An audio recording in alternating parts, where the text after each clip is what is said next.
Notre invité ce soir, Ludovic Cassier, bonsoir et merci d'avoir accepté notre invitation. Vous êtes le secrétaire départemental du Rhône, unité SGP Police FO. Alors ce week-end, on l'a vu, les Dalton, un groupe de rap lyonnais a de nouveau fait parler de lui. Après un rodéo déjà le week-end dernier en pleine journée place Bellecour.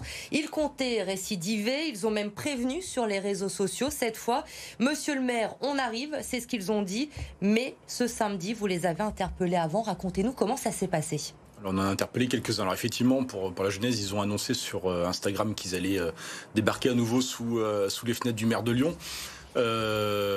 Ayant averti de leur action, on a pu mettre en place un dispositif conséquent pour le coup, ce qui est comme eu des forces CRS et des forces engagées de la DDSP, la sécurité publique lyonnaise. Et on a pu plus ou moins quadriller leur parcours et procéder à quelques interpellations, parce qu'ils étaient quand même nombreux.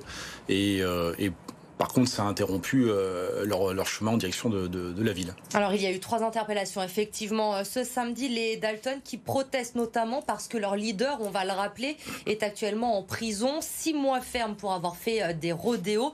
Écoutez ce que dit l'un des membres du groupe que l'on a pu interviewer ce week-end. La juge, elle a dit, on le met en prison pour que les rodéos cessent. C'est n'importe quoi. Et puis, vu qu'ils ont pensé que leur stratégie avait marché, on a été obligé de leur prouver qu'elle n'a pas marché du tout. On va les continuer, les rodéos, jusqu'à ce qu'ils sortent. Voilà pour cette réaction, Ludovic Cassier. Comment vous réagissez? C'est de la provocation de leur part? C'est la provocation, je crois vraiment décidément qu'ils vivent carrément dans une BD. On est ouvertement dans la provocation pure et simple. Ils revendiquent le fait de pouvoir ne pas respecter les lois, ne serait-ce que le code de la route, parce qu'ils s'en affranchissent particulièrement, et de plein d'autres choses. Oui, mais on n'attend pas mieux d'eux, parce que bon, ils sont dans un vrai spectacle, ils revêtent des tenues, ils sont dans la provocation sur les réseaux sociaux, donc ils recherchent probablement le buzz. S'ils veulent vivre une passion, qu'ils aillent la vivre sur un circuit, dans un cadre bien précis. Et puis là aussi, ils auront des règles. C'est pas que dans la rue qu'il y a des règles, c'est aussi dans des clubs.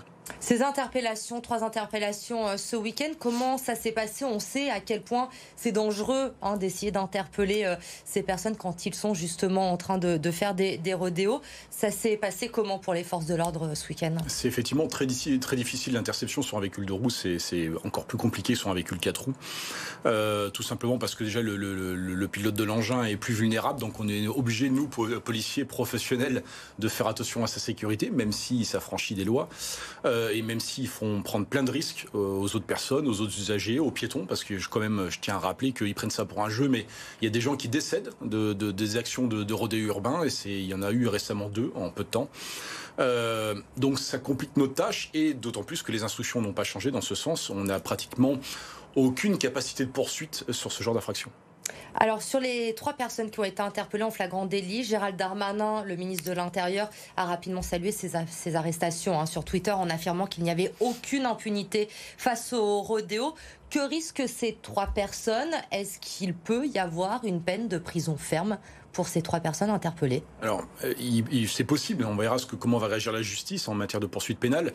Dans le cadre de l'organisation des rodéos, il y a la loi de 2018 dont a fait l'objet récemment. Il y avait une commission parlementaire qui s'est déplacée dans plusieurs villes de France, dont Lyon, pour voir un petit peu comment a été évaluée l'application de cette loi. On le rappelle juste, cette loi de 2018 fait que les rodéos sont désormais considérés comme des délits. Exactement, mais l'outil surtout que nous permet cette loi, c'est de pouvoir récupérer les véhicules, les confisquer, jusqu'à la destruction du véhicule. Et sur les organisateurs de ces rodéos qui en font la promotion, qui encouragent ce genre d'action, la plus grande fermeté est demandée par une circulaire au niveau des parquets, au niveau des magistrats. Est-ce que cette fermeté, elle est bien là aujourd'hui? Parce qu'on a l'impression qu'il y a eu cette loi en 2018, mais finalement, les rodéos sont toujours là. On a le sentiment qu'ils sont même plus nombreux. Est-ce que cette loi a réellement changé quelque chose? Alors, plus nombreux, ils le sont. Très clairement, le phénomène a explosé. Alors, je n'ai pas trop les chiffres en mémoire, mais ça plus du double, je crois.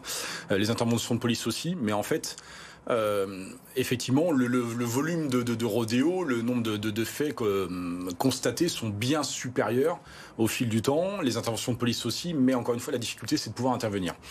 Et l'application de cette loi repose principalement sur la manière dont les magistrats vont reconnaître la responsabilité des personnes interpellées. Si on arrive sur une responsabilité en termes d'organisation ou de risque causé à autrui, les magistrats peuvent être durs en termes de sanctions, et on l'espère, ils le font parfois, mais il faudrait, je pense, effectivement aller plus loin. La réponse de la justice n'est pas encore assez ferme sur ces sujets-là? En fait, c'est vraiment sur deux volets. Il faut que nous, on ait les moyens au niveau police de pouvoir les intercepter. C'est pour ça que souvent, on évoque le fait de vouloir qu'on puisse, que le ministère intérieur étudie le droit de contact tactique, comme par exemple les collègues anglais ont le droit sur leur territoire. C'est une méthode bien particulière. Il ne s'agit pas de shooter et puis de causer des faits, un préjudice bien plus grave à la personne, mais un contact tactique pour permettre l'interception du véhicule 2 roues, véhicule 4 roues. Ça, c'est un premier volet. Il y a aussi toute l'enquête sur l'exploitation des vidéosurveillances. La preuve, n'en déplaise à certains, mais la vidéosurveillance a plus que son utilité pour les enquêteurs. Et puis après, il y a le fait qu'on remette donc ces personnes-là à la justice. Et effectivement, il faudrait que les magistrats, sur des dossiers bien complets, puissent envoyer ces personnes en prison.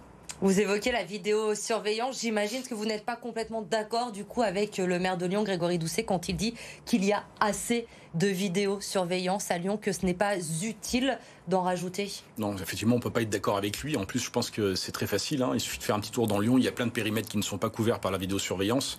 Et il faut savoir s'adapter au fait d'aujourd'hui, avec l'actualité d'aujourd'hui. Et la vidéosurveillance est absolument indispensable pour les enquêteurs en police judiciaire. Vous parliez des chiffres tout à l'heure. La préfecture nous disait qu'entre janvier et août 2021, il y avait eu 382 rodéos dans la métropole de Lyon. C'est un chiffre qui paraît quand même assez important, assez fou. Comment, aujourd'hui, quels sont les moyens, selon vous, qui peuvent être mis en œuvre pour essayer d'enrayer au maximum ce phénomène? Alors, le chiffre, moi, me paraît correct dans le sens où tout peut être considéré comme rodéo. Il suffit qu'un déplacement de quelques individus fasse des roues arrière avec des engins non homologués, non autorisés. On peut vite le classer dans le terme rodéo. Il y a ceux qui sont plus marquants quand ça débarque sur le centre-ville, lorsqu'il y a des rassemblements sur Bron. Donc, il y a des faits qui marquent plus l'actualité. Comment on peut faire? On le disait juste avant, il faut que le compromis police-justice fonctionne bien sur des dossiers où les individus soient clairement identifiés, parce que c'est pas tout le temps évident. Parfois, on ne peut pas les identifier, donc ils vont pouvoir recommencer. Et s'ils sont identifiés, très, très clairement, si on veut stopper ce phénomène qui est d'ampleur nationale, il va falloir en envoyer quelques-uns en prison. Et la saisie et la destruction des véhicules, pareil, il faut même pas... Pardonnez-moi, je suis pas magistrat, mais il faut même pas hésiter. Et voilà, il faut les saisir. Donc là, ça fait partie d'opérations de police où on va dans les parties communes, dans les caves, sur réquisition du parquet, on saisit les véhicules, on les met en fourrière, et puis après, ils sont envoyés en destruction. Et lorsqu'il y a une interception, une interpellation en direct, il faut également prendre les véhicules et les détruire. Aujourd'hui, ne pas intervenir, comme vous nous l'expliquiez, ce sont les consignes quand un rodéo se fait. Vous vous servez notamment de la vidéosurveillance pour les interpeller après. C'est une question de bon sens aussi pour éviter tout débordement, un accident qui pourrait entraîner derrière des réactions en chaîne. Mais il y a du bon sens évidemment parce qu'il y a des gens qui vont se promener tranquillement sur la presqu'île lyonnaise, admettons, vers la place des terreaux, et puis qui vont peut-être être percutés par ces individus. C'est vrai. Mais le problème, c'est que qu'est-ce qu'on répond à toutes les autres victimes? Quelle réponse en termes d'action de police on va leur donner? Et surtout, comment, alors il faut qu'on m'explique à un moment, si on n'intercepte pas ces véhicules-là, comment on va faire pour stopper ce phénomène? Voilà. Il y a un moment, il va falloir, je pense, effectivement passer le niveau supérieur. On peut très bien imaginer des opérations de police bien plus concrètes sur des domaines larges, sur toute la presqu'île, intercepter et tous ceux qui vont ne pas se soumettre au contrôle. Ouais. Interdire la presqu'île, même si le phénomène des rodéos, on le sait, ne concerne pas que la presqu'île. Interdire les véhicules 2 roues en presqu'île, ça pourrait être une solution. Interdire les véhicules de rouge, je pense que ça serait, pour le coup, à l'inverse, trop discriminant pour d'autres. Très clairement, il faut trouver l'équilibre dans l'application des textes ou dans les dispositions.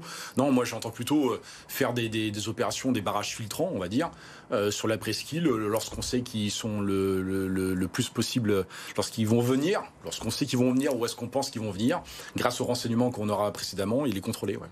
Sur les réponses, une dernière question. À Vaux-en-Velin, une association propose des cours de motocross sur circuit pour les jeunes. J'imagine que vous l'avez vu. Ça peut être une solution, ça, pour enrayer le phénomène de mettre les jeunes sur des circuits pour qu'ils puissent faire du motocross, faire leur rodéo, mais pas dans la rue. Moi, j'en avais entendu parler, surtout via la maire de la ville de Vaud qui avait pris cette position. Ouais, c'est une solution. La seule chose qui m'interpelle aussi, c'est que peut-être qu'on oublie de leur dire que dans un club, c'est ce que je vous disais, il y a des règles à respecter, comme tout licencié. Donc ces règles, il va falloir aussi qu'ils les appliquent dehors. Est-ce qu'il y a besoin d'un stage pour rappeler aux gens qu'on ne fait pas n'importe quoi dans les rues? Je ne suis pas certain non plus. Merci beaucoup Ludovic Cassier d'avoir été notre invité ce soir sur le plateau de BFM Lyon.